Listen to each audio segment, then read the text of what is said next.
ಈ ರಾಜ್ಯದ ಮುಖ್ಯಮಂತ್ರಿಗಳಿಗೆ ನಾನು ಮತ್ತೊಮ್ಮೆ ಆಗ್ರಹಪಡಿಸ್ತಾ ಇದ್ದೇನೆ.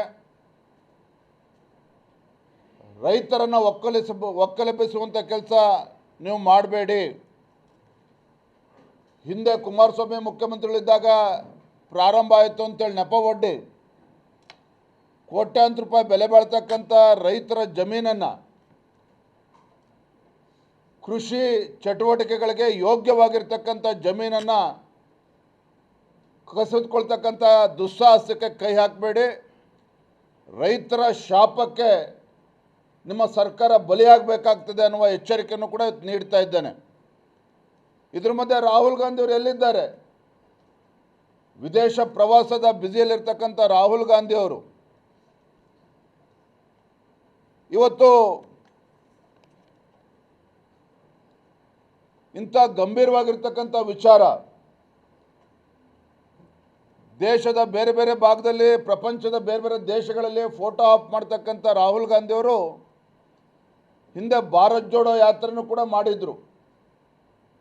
ಹಾಗಾಗಿ ಮಾನ್ಯ ರಾಹುಲ್ ಗಾಂಧಿ ಅವ್ರಿಗೂ ಕೂಡ ತಮ್ಮ ಮುಖೇನ ನಾನು ವಿನಂತಿ ಮಾಡ್ತೇನೆ, ನಿಮ್ಮ ರಾಜ್ಯ ಸರ್ಕಾರ, ನಿಮ್ಮ ಮುಖ್ಯಮಂತ್ರಿಗಳ ಧೋರಣೆಯನ್ನು ನೀವು ಕೂಡ ಖಂಡಿಸಬೇಕು. ಬಿಡದಿ ಅಷ್ಟೇ ಅಲ್ಲ, ರಾಜ್ಯದ ರೈತರ ರಕ್ಷಣೆ ವಿಚಾರದಲ್ಲಿ ತಾವು ಕೂಡ ರೈತರ ಪರವಾಗಿ ನಿಲುವನ್ನು ತೆಗೆದುಕೊಳ್ಬೇಕು. ಇಲ್ಲಿ ಬಂದು ರೈತರಿಗೆ ಧೈರ್ಯವನ್ನು ಕೊಡುವಂಥ ಕೆಲಸ ಮಾಡಬೇಕು ಅನ್ನುವ ಆಗ್ರಹವನ್ನು ಕೂಡ ನಾನು ಮಾಡ್ತಾ ಇದ್ದೇನೆ. ನಾಳೆಯ ದಿನ ಭಾಜಪದ ನಮ್ಮೆಲ್ಲ ಸಂಸದರು, ಶಾಸಕರು, ವಿಧಾನ ಪರಿಷತ್ ಸದಸ್ಯರು, ಹಿಂದಿನ ಎಲ್ಲ ಚುನಾಯಿತ ಪ್ರತಿನಿಧಿಗಳು ಇವರೆಲ್ಲರ ನೇತೃತ್ವದಲ್ಲಿ ಬೆಂಗಳೂರಿನ ಫ್ರೀಡಂ ಪಾರ್ಕ್ನಲ್ಲಿ ಕಾಂಗ್ರೆಸ್ ಸರ್ಕಾರದ ಈ ರೈತ ವಿರೋಧಿ ಧೋರಣೆ ವಿರುದ್ಧ ಬೃಹತ್ ಪ್ರತಿಭಟನೆಯನ್ನು ಕೂಡ ನಾಳೆ ದಿನ ಹಮ್ಮಿಕೊಂಡಿದ್ದೇವೆ. ಮತ್ತೊಂದು ಪ್ರಮುಖವಾಗಿರ್ತಕ್ಕಂಥ ವಿಚಾರ ಅಂತ ಹೇಳಿದ್ರೆ, ಹಾಗಾಗಿ ತಮ್ಮ ಮುಖೇನ ಈ ರಾಜ್ಯದ ಮುಖ್ಯಮಂತ್ರಿಗಳಿಗೆ ನಾನು ಮತ್ತೊಮ್ಮೆ ಆಗ್ರಹಪಡಿಸ್ತಾ ಇದ್ದೇನೆ,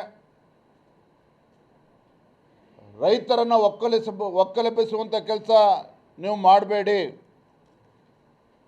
ಹಿಂದೆ ಕುಮಾರಸ್ವಾಮಿ ಮುಖ್ಯಮಂತ್ರಿಗಳಿದ್ದಾಗ ಪ್ರಾರಂಭ ಆಯಿತು ಅಂತೇಳಿ ನೆಪ ಒಡ್ಡಿ ಕೋಟ್ಯಾಂತರ ರೂಪಾಯಿ ಬೆಲೆ ಬಾಳ್ತಕ್ಕಂಥ ರೈತರ ಜಮೀನನ್ನು ಕೃಷಿ ಚಟುವಟಿಕೆಗಳಿಗೆ ಯೋಗ್ಯವಾಗಿರ್ತಕ್ಕಂಥ ಜಮೀನನ್ನು ಕಸಿದುಕೊಳ್ತಕ್ಕಂಥ ದುಸ್ಸಾಹಸಕ್ಕೆ ಕೈ ಹಾಕಬೇಡಿ. ರೈತರ ಶಾಪಕ್ಕೆ ನಿಮ್ಮ ಸರ್ಕಾರ ಬಲಿಯಾಗಬೇಕಾಗ್ತದೆ ಅನ್ನುವ ಎಚ್ಚರಿಕೆಯನ್ನು ಕೂಡ ನೀಡ್ತಾ ಇದ್ದೇನೆ. ಇದ್ರ ಮಧ್ಯೆ ರಾಹುಲ್ ಗಾಂಧಿ ಅವರು ಎಲ್ಲಿದ್ದಾರೆ?